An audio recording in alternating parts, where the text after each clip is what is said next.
Welcome to the Board Game Snobs podcast. Critically harsh reviews with a touch of class.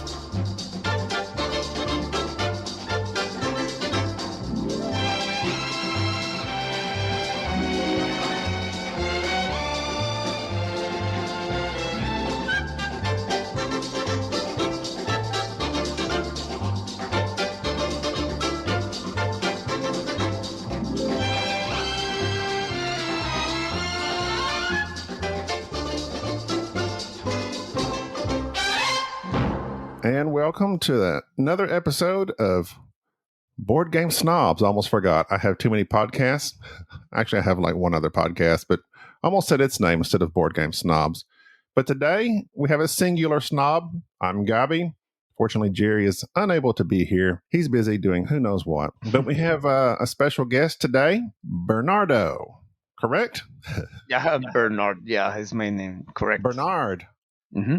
Oh, no. Oh, okay. I think, okay, yeah. I read that wrong. I made you something else. You're just Bernard.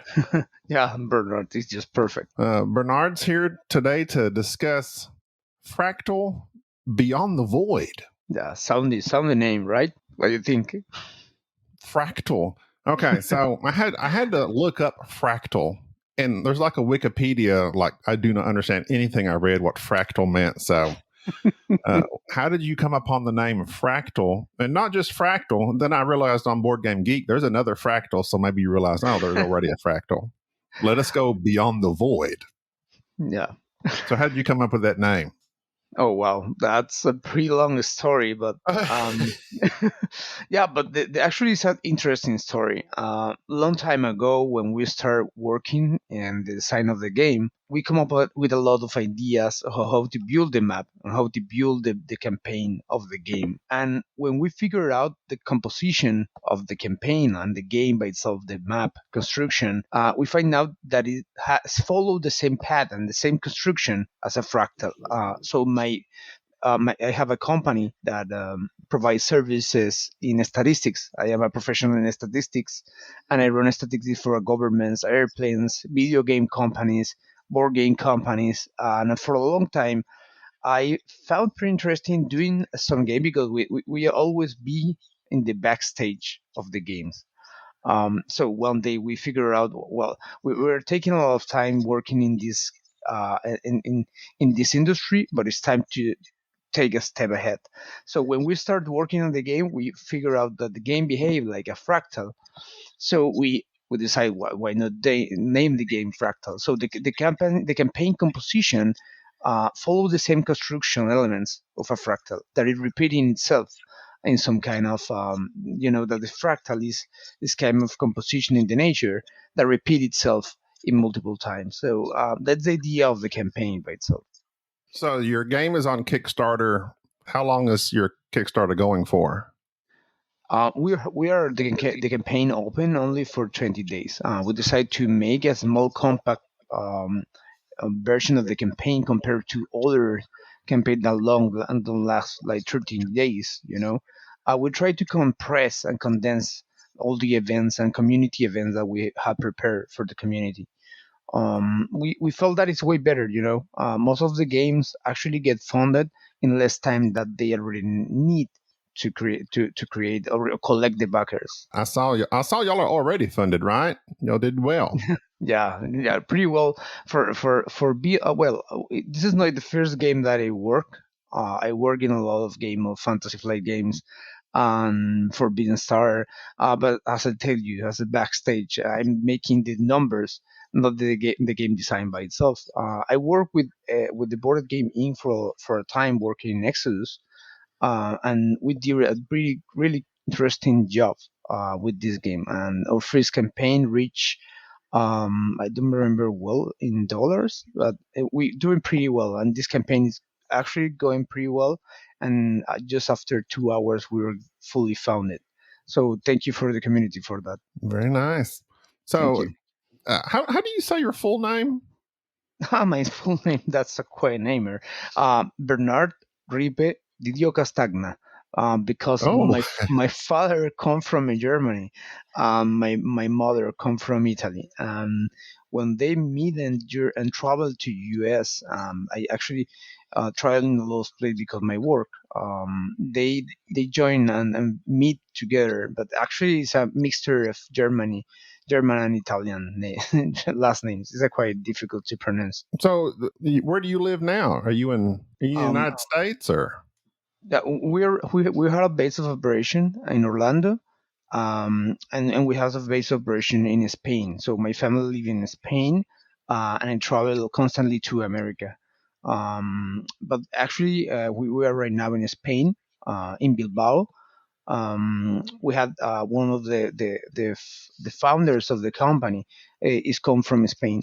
The other ones is come from for France. See, that's the nice thing about Europe. And Europeans get to travel more. I feel like I'm sure there's people that tend to stay home, but United States is so big. Like I'm good. I do good to leave Texas every now and then.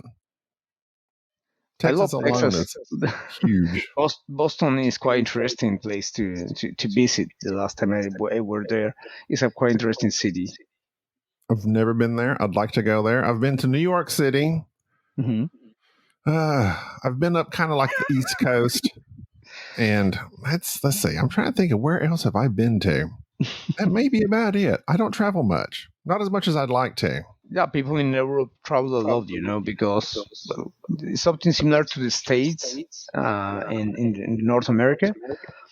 People just get a train and you're in Paris and you're in Belgium or in Italy or something like that. So people is it's more different kind of culture between countries. So it's nice interacting with people in Austria, for example, or French people. It's quite different. And United States is similar in some way, but it's a really huge country. I love your country, Bob. Yeah, I mean, you travel far here, you pretty much end up seeing the same type of culture. It doesn't change as greatly as it does in Europe, so that's interesting. But I'm trying to place your accent. What would you say your accent is? Yes, yes, yes. Well, how many times did you open this small this channel? It's quite interesting. I follow some of your podcasts in the past, and I found it pretty interesting and fresh to watch, to hear, not to watch. Sorry. Ah, okay. I see on your on the I'm looking at your BGG page for your game Fractal Beyond the Void. There's 4 designers. 1, 2, 3, 4. Yeah, it's for designers. But some of them are part of the graphic designers. You know that BGG don't spread the credits. We are a group of 4 people that is commit these last 4 years to create this game and work in graphic design, illustration, art direction, writing, and game design. The initial game design and the game design leader is my full responsibility, but we have a lot of support of Iker and Romain in game design features because they are already designers too. So, what was kind of your basis or your inspiration for this game? Did you like play another game of something and say, I like this, but maybe twist this and that? Yeah, this other interesting question. Well, for a long time, I've been a huge fan of Forex in the 90s. The 90s is the big moment of the Forex gender. You have the Master of Orion, StarCraft, and this kind of game that is actually based in this game, the game structure that give life to the modern board games that it called itself like 4Xs. Um, we play a lot Twilight Imperium, Eclipse, and many other 4Xs from GNT, for example, Space 4X, and we really enjoy every of these games. There is no perfect 4X game. Each of the 4X has different type of features and audience, and we enjoy it in a different type of e- emphasis. But we try to do something different in Fractal. The idea is to innovate in some way, because we dislike some of the combat resolution system, and practically the exploration system is quite different. And just to add a new feature in Fractal, we try to add the campaign that is beyond the void. This is one of the questions that backers usually do, because the core game is Fractal. but the Beyond the Void is the first campaign that we're releasing for this game. So this means that in the future, under the Aftermath core system, we're building new campaigns that develop the lore and the story of the game. And I don't know if you're familiar, for example, with the StarCraft, that you play a campaign and this type of scenarios lead you through a story, and this story try to develop some kind of emerging narrative. So Fractal is a branched campaign that is one of the most interesting features, and the Aftermath campaign contains 10 modes that let you modify the game in any way. So if you're into the legacy games, Fractal has some deep campaign with a lot of new components, five different factions, new cards and content for the game, and new scenarios. But if you are not into the campaign, you can browse the expansion, buy the expansion, and use the component freely. We don't want the player be free to use the components in the campaign. But yes, the base of inspiration is maybe Master of Orion, StarCraft, and Forbidden Star is a huge inspiration. I am a big friend of Samuel Bailey, that is the designer of Forbidden Star. Did you know Forbidden Star, Gabriel? Yes, we've played that a couple times. Enjoyed it a lot. Yeah, it's an amazing game. So Um, part of the um, inspiration was Forbidden Star has one of the best combat resolution system, and we try to do something similar, but more based on rock paper scissors and something more quicker and interesting, like that has a deeper mind game in between. So the conflict resolution in Fractal is something quite innovative. We take the long path here. We take the difficult because we have a different type of options. We can use dices, we can use a lot of combo resolution systems, but we say okay, let's stop here and try to innovate in something new. The new system that we introduce here is quite interesting. yeah, I was watching the Hungry Gamers preview of your game, and he said he was a big fan of that combat style. And that's something that me and Jerry on the Board Game Snobs, we enjoy. We enjoy games with combat, and there are so many different varieties. Straight up dice or Mhm. lay down a card, but yeah, they all feel different. And some of them, I guess, depending on gameplay. There's some games where it's like, oh, when you get to the combat, you would think combat would be the exciting part, but it's like, oh, we Mhm. get to combat and it like stops the game because you got to do all these other things to fight each other. And if you can make that flow into the game nice and smooth, it makes it an asset instead of something that stops it. Yes. So Yeah, the very nice. downtime, and some of the games suffer with a lot of this downtime between this conflict resolution. We decided in Fractal to split the phases into the macroeconomy of the actions and then the resolution of the conflict at the end of the turn. So it's like a hybrid of Kemet with some of the phases of Eclipse, with something more new and interesting of the rock paper scissors mechanic. Yeah, but conflict resolution is something important in this kind of games. I feel that it's part of the 4X experience. Mhm. A 4X without conflict is actually difficult to say that it's a 4X. Maybe it's a 3X or something like that. Yeah. Is there any sort of like negotiation in this game? Yeah, well, this is another of the usual question. Yes, there is. In the game, we introduced something that is made in PAX game. Did you know PAX Porfiriana or PAX Renaissance for Phil I'm Eklund? familiar with. We've played PAX Premiere. Yeah, PAX Memory is a Warzone game. We love it. We're a huge fan of PAX game, and the PAX series has something in common, has open information. So in Fractal, we add a pool of action cards that make every game and every cycle and every round of the game different, because players are able to perform one of these public actions, and everybody knows what is in there. And this changes the dynamic of the turn, or the whole interaction of the players. Some of the cards introduce negotiation, some of the cards introduce changes on the map by itself. So when you play the game, you never have the same event twice. This is part of the magic of the pack series, and I admire a lot Phil Egnun when his convoluted, interesting experiences they brought with the PAX game. So we have a light PAX game in there in Fractal, And in the aftermath mode, we have some modes that introduce negotiation. That is something quite interesting. The players gain a new unit that is called the emissaries, and this emissary has some kind of hidden agenda.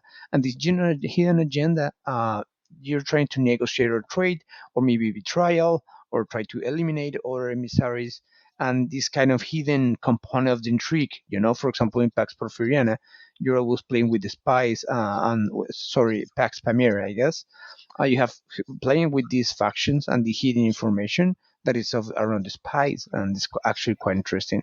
So we add the new components and 2 or 3 mechanics that introduce negotiation of the players in a higher level, maybe on a level that has Twilight Imperium. You mentioned there's a lot of 4X games. So would you say that's like that particular style, that pack style, plus the combat system is what would set your game apart from some of the others, like Eclipse or whatever? Yeah, that part of the game design is the state of art. If you're trying to do something new, it's just better to look at the state of what other games do better and try to learn about the experience of that designer. And I feel that this is why the board game industry is going forward in components and it's going forward in mechanics.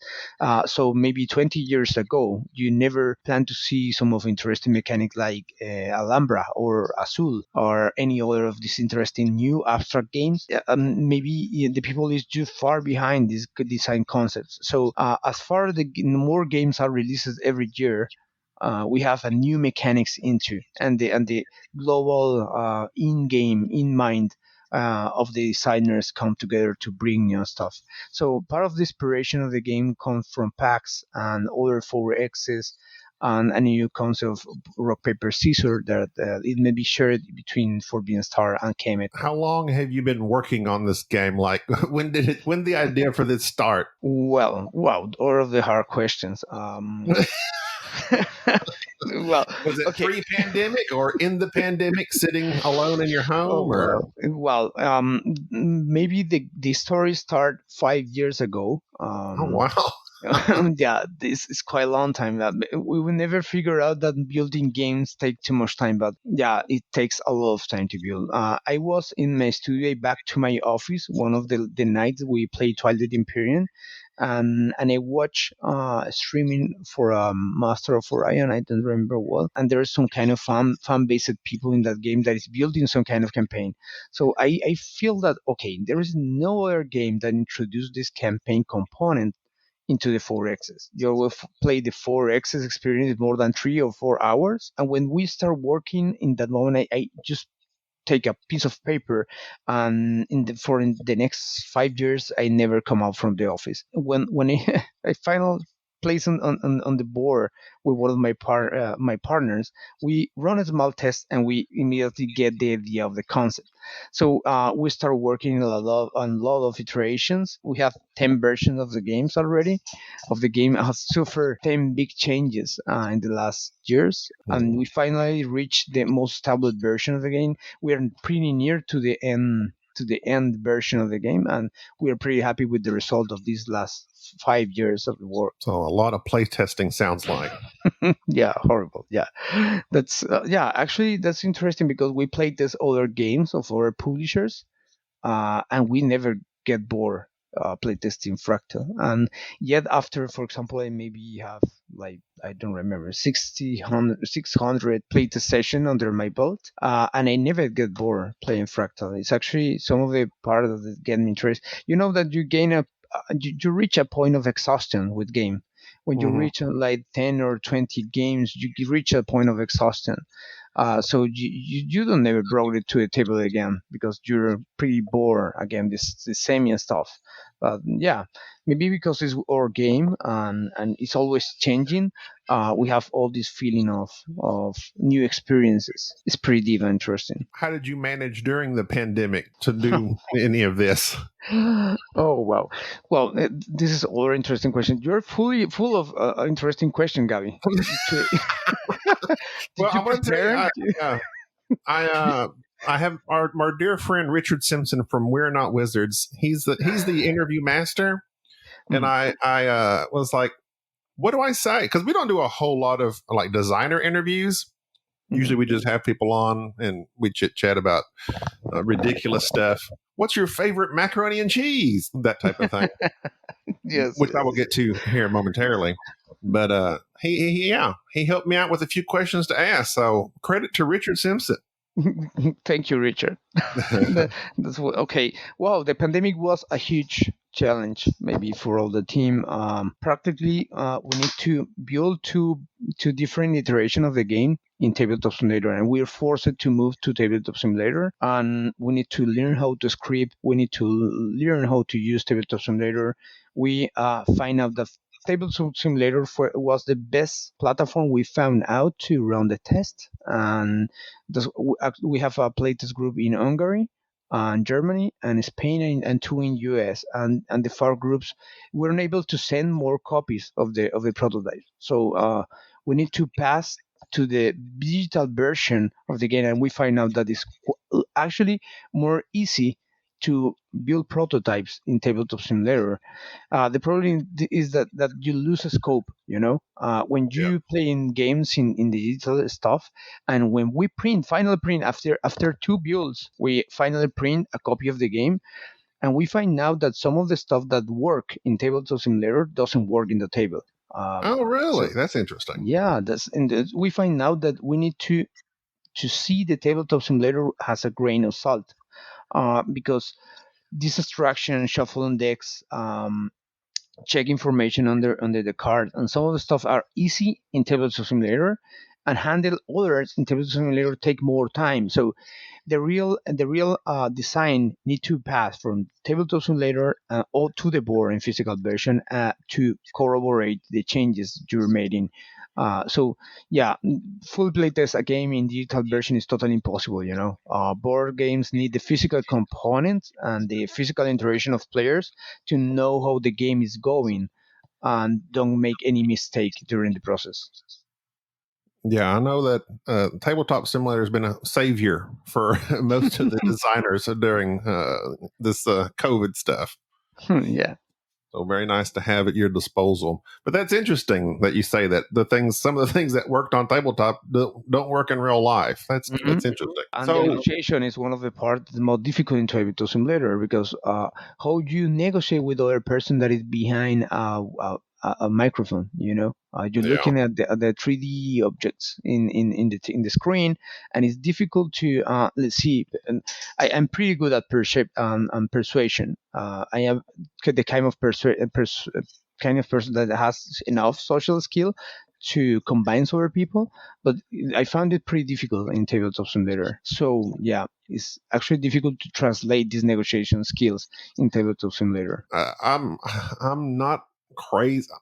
I find Tabletop Simulator with certain games, it's very tedious, dragging your mouse across, picking up the little pieces, and then scrolling all the way across the table. But I can definitely see where it has its benefits in the design and playtest regard. So when you're do you have anything in particular about Fractal Beyond the Void that you would like, that you want to get out there to like people that are listening or interested in the game? Anything in particular, like your sales pitch of what Yeah, you're passionate about this game?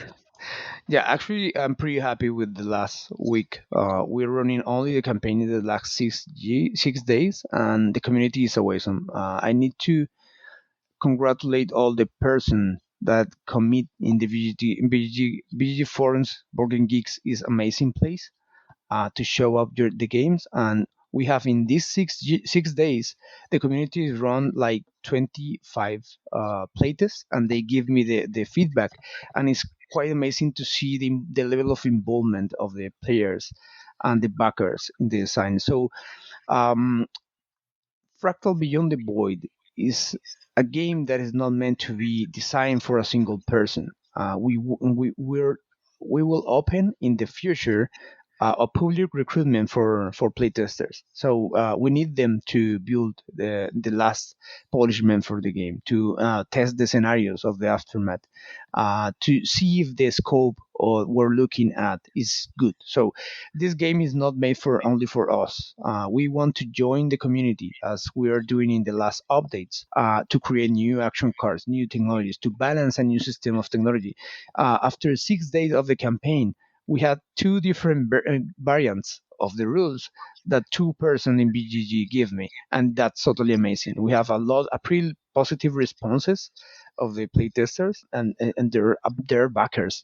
They're willing to do this test because they join and find something interesting, and they play this game in the same level as Kemet or Eclipse or any of these area control games. So we are introducing a new concept today that's actually quite interesting. Is alliance expansion. This alliance expansion it meant to include some of gratitude we have to the community. So we want to introduce a pool of action cards, a pool of of technology cards, and a pool of co-op scenarios they can play the game in a other different way, included with any price in the pledge of the campaign. So this is part of the inspiration the people offer to Fractal as a backer. There are the game. We together Yeah. can create something interesting, and I really love to see that people are interested in the proposal. The solo, was that something that came naturally or as a result of the pandemic? The solo's been a big thing now. Or did you say, oh, this we can throw a solo on this easy? I mean, how did the That's solo come about? And who designed that part? well, that's all of interesting question. Other question from Richard, right? Let me Oh, see. No, that was no. mine. Credit for that one. Okay, that's another interesting question. 1 year ago, when we started working in the design and publish the BGG profile, we find out that with the lockdown and all the COVID situation, people are looking for more solution to play alone. And actually, we start the automata as experiment, and we find out with a huge challenge in front of us. So we have other company in Spain that is Little House Game. They create a lot of interesting automata mode for games and small casual games. And I hired this company to join me in the process of design the solo game. That's pretty interesting. And the design point for the automata, we have two different paths to choose when we are designing the automata. So we can make an abstraction as any other game do. That is flip a card, the automata gain victory points and gain units. And that's it. It's just the abstraction of the macroeconomy of the unit. That is the shortest path. And we have the long path in front. So I decide okay, we want to build automata that doesn't behave like an automata. I want automata that behave like a player, that score like a player, that fight like a player, like recruit and move around the map in the same way as players do. So, well, the result is that we spend 8 months locked down in a basement alone, Yeah. printing cards and testing a lot of designs. So finally, we reach an interesting method of building an automata that have 4 different behavior cards. These behavior cards has some kind of different decision making trees, and they have aggressive behavior, defensive behavior, victory behavior, and expansive behavior. And the cards, a random pool of cards, made the behavior of each automata different. So maybe one of the automata focus more in expansion, other of the automata focus in victory, or of the automata push the military forward to the player. So it's more fresh and it's more interesting to have these different dynamics every time you play with against the automata. And the interesting part we finally find out in this experiment is that the automata, because they behave like a player, we can replace a player. So we're able to play, for example, a 4-player count game with Yeah. 2 automatas against 2 humans, and that's pretty interesting. And we started working in this design concept until finally arrived a solid mechanisms to make it work. And the result is pretty interesting. We had a lot of solid player right now in BG, making a lot of positive comments about the automata and feel more fresh. I know that I lost 8 months of my life, and probably I will lose more, but it worked. it worked, and it's something new, and that's the idea of the game. Bring something new to the table. Well, I think that's going to be something unique because none of the big 4X games, I don't know of any. Well, actually, I guess Exodus has a solo thing, but I've never played it. Exodus behave more like a rogue-like dungeon crawler. But yes, it's fully solo. It's actually a cooperative game, so it's in nature a solo game. The game Fractal Beyond the Void by Bernard and a scad of other people that helped you along the way. But what about the man behind the game? What do you do when you're not designing games? What do you enjoy, or is this your life? Is designing games your life? When I'm not designing, I'm playing games. What do you like to do otherwise? Oh wow, I do a lot of stuff. I enjoy the nature a lot. I enjoy snorkeling and diving. We had a pair of twins, newborns. They have 3 years old. My life is actually quite busy. But I learned. Since I was young, I sleep pretty little hours a day. I don't know why. No one knows why. But I barely sleep 3 or 4 hours a day. So for me, the evenings is my moment, and it's my big moment for the solo gaming and join some of my friends. So I played. I have a lot of games: Star Trek Ascendancy, Underwater Cities, Terraforming Mars. It's actually pretty interesting. A lot of card games. We have a lot of games in here. Imperial Assault. We worked for a long time with Fantasy Flight games, so we have a lot of Fantasy Flight games right here. New Angels. We have Star Wars Legion. Well, and the PAX game. We have a few collection of PAX games. But yeah, I am the type of person that is quite active in the evening. And during the day, I design games and I work on statistics. And during the day and during the part of the late day, I take care of my kids and my family, obviously. And during the evening, I jump deeper into my studio to work only around games. I was working in games like 10 years ago. I started working with a mobile game company from UK that is called Golden Hawk Interactive. I don't remember pretty well. And then I jumped into the game industry, and I really enjoy gaming. Since I was pretty young, I enjoyed Dungeons and Dragons. Did you like Dungeons and Dragons, Gaby? I've never played an RPG up until a few years ago. Once we started this podcast and playing more regularly, we played the Star Wars RPG. I've never played D&D, respectively, but I have played, and we've only played I think we played 3 rounds of that at different times. But I love role-playing games, but we don't have the time to commit to it because it's a little more effort, especially for Jerry is usually he's always the GM, so I rely upon him, and he has an insane life as well. He has children, job, all this stuff, and he's taken on a new job that's even taking more time away from me. But we're trying to make it work. But yeah, sounds like you got a lot going on. You said twins? Yeah, twins. You can't imagine. Right. People tell me, "Hey, bless you," but the people don't even imagine what is taking care of twins. Yeah, it's actually it's a crazy stuff happening. Super crazy. I can't imagine.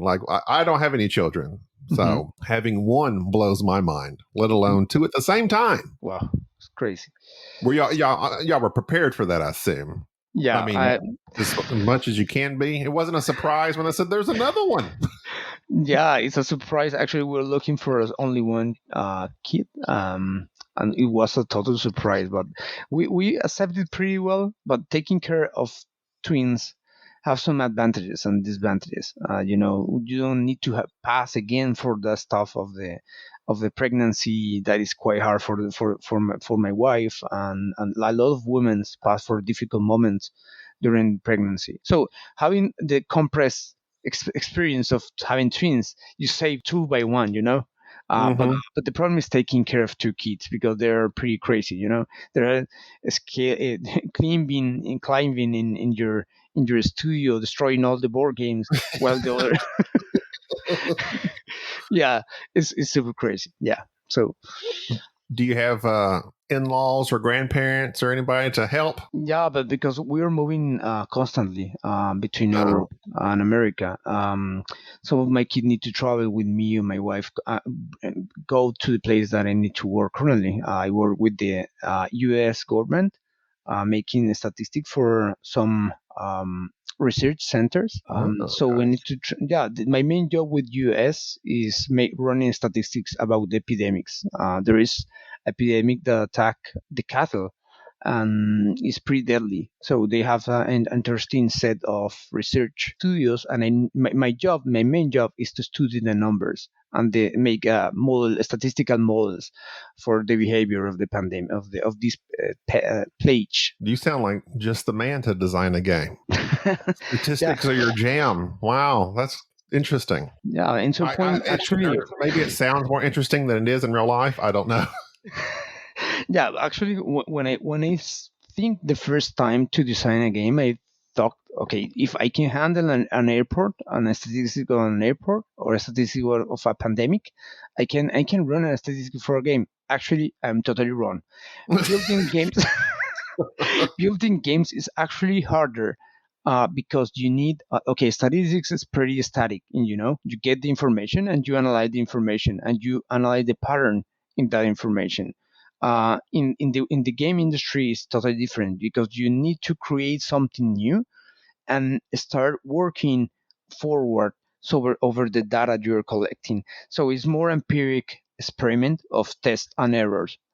It's not that static like like the common statistics, but yeah, it's more difficult. And I congratulate a lot of the game designers that join this industry because it's quite difficult. And yeah, it's not well paid in some point. You need to be a famous designer to gain a lot of money in this industry. It's not impossible, but it's a really hard, long road you're taking. Yeah, I've always heard that. It's like don't make a board game expecting to make money unless you Yeah. become prolific or very, very well known, at some point. Hmm. So, what is your favorite food?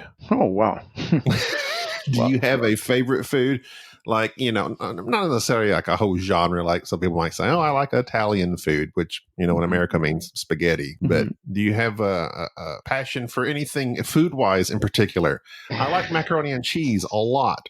And I've discovered that macaroni and cheese makes a good topping for almost anything, including chili dogs. Yeah, it's amazing. Yeah, you're So totally right. Yeah, that's. what do you enjoy to eat? Oh wow, that's a question that led me to a different topic at the end. But I really, because my family, I love Italian food, but I deeply love the Mexican food. I was in Mexico a long time before, and I really love the warmth of the people. The food in Mexico is delicious, and I'm a big fan of the history of America. I enjoy reading about Native Americans, about the Mesoamerican tribes and Incan empires that developed in this Renaissance, during the Renaissance moment. So actually, we have three games under the first stages of development. And one of the games is called Quetzal, and is meant to be a Pax Americana. We are trying to, let's say, reach an agreement with Phil Edmund to build a PAX game that is working around the Native American people and the Mesoamerican tribes in the Aztec Empire during the conquest. So I love America so much Yeah. because yeah, I love it. Yeah. All I'm familiar with Mexican food wise is, the Tex Mex, Hmm. they call it. And I know that in actual Mexico, it's somewhat different, I'm sure. But, around here, it's like everything's fried and covered in cheese when it comes to Tex Mex, which I don't Yeah. mind. Don't get me wrong. I like it. Okay. So very nice. So the same thing for Italian food. So, like I said, people around here, they think Italian, we think lasagna, spaghetti. It's got to be different there, right? Yeah, it's super different. Actually, yeah, actually, the food in Italy is actually different depending on the areas. But you can cut the country in two different type of foods. That is the North Italy food and the South Italy food is totally different. People in the north used to use tomato and more sauce, and the people in the south is try to use more oil and base it in olive Oh, oil okay. mixture. So it's more Mediterranean in some way, more similar to Greek food, because obviously they have more influence in this kind of areas that in the long past ago were part of the Greek empires, and it take communication with the Greeks for a long time. But yeah, the food in Italy is totally different, and the pizza is something that actually is super different. If you have the time to go to Italy, please see what happened with the pizza, because the pizza, I don't know why the people It's are not so Pizza crazy. Hut. Yeah, and the Hawaiian pizza in US, people Hmm. sell the Hawaiian pizza, and that's something that we never do in Italy. I don't like it myself. Yeah, Putting pineapple on pizza is just wrong to me for some reason. it's super wrong. Yeah. It's It's super super- wrong.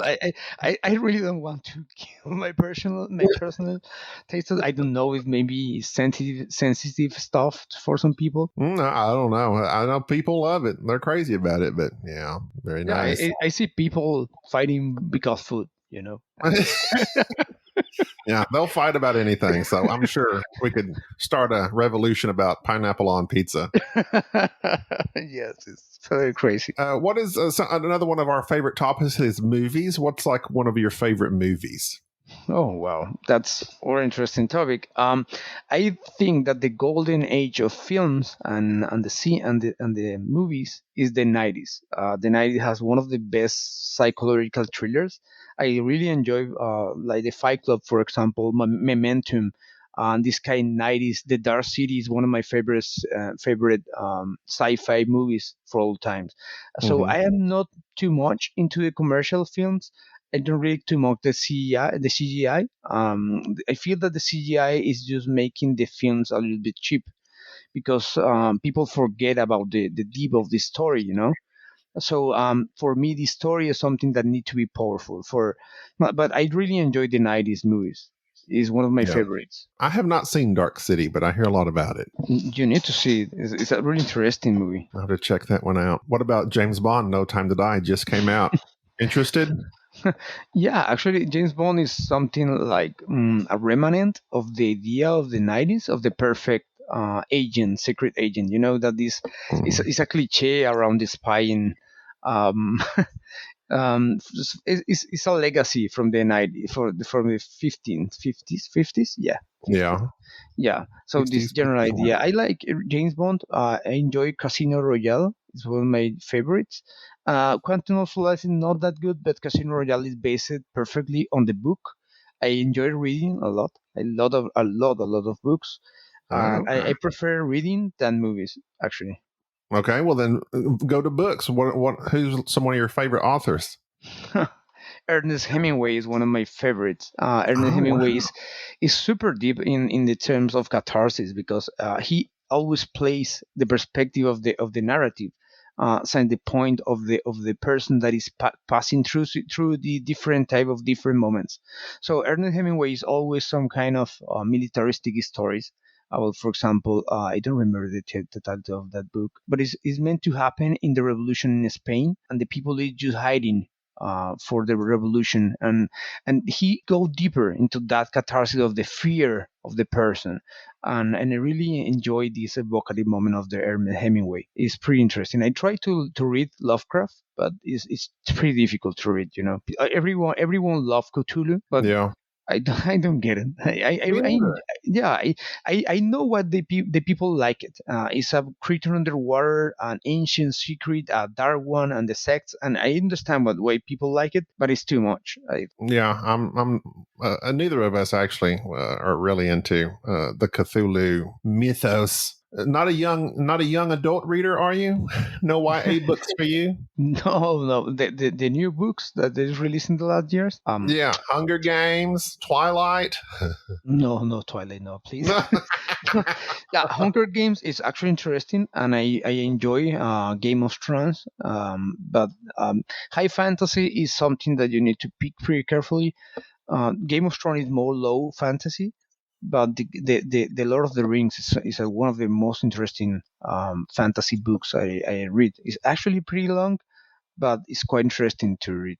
Yeah, but Yeah. this new commercial Harry Potter, for example, is something that I prefer something more immersive and less. I don't know.